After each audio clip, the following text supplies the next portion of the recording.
I'd love to hear your perspective on this, that we're either in or close to a recession.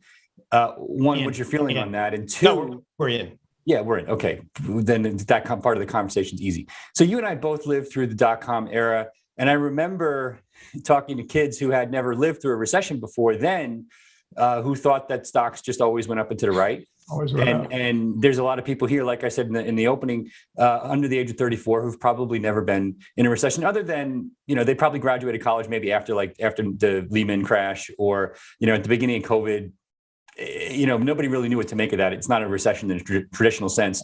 So do you see parallels between what's happening now and 99, 2000, 2001, or does this feel, look, smell different to you? Look, Bill, this is exactly a parallel to 2001. I mean, almost play by play. So you think about from 1995 to 2000, there were 10,000 companies formed. Early stage venture, back to it. There are not 10,000 good management teams. There just aren't. Yep. So 7,000 of those companies went to zero. Yep. Literally went to zero. That's right. 3,000 of them either went public or got acquired. Some of them became really big companies, and that was great. But there weren't 10,000 good management teams. But everybody thought everything was going to go straight up to the moon.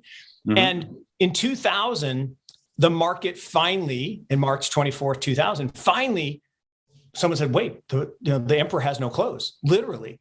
And it started to go down. But if you remember back, is the Fed was like, no, we got your back. Remember, the Fed put in $500 billion back when $1 trillion was a really big number. Now it's just like, pocket change, $500 billion to ward off Y2K. Remember, the world was going to end on midnight of January 1st, 2000, because the computers didn't think that maybe they would roll over to a new millennium.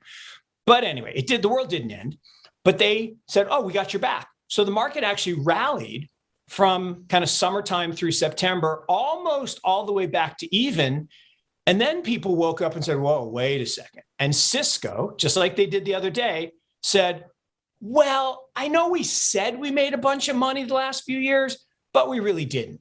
So they restated all their past earnings. The market started to correct into 2001. And then in 2001, the fraud came out.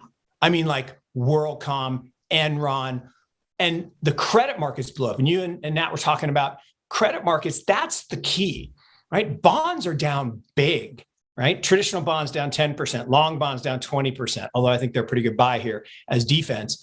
But high yield bonds down 13% and collapsing hard today.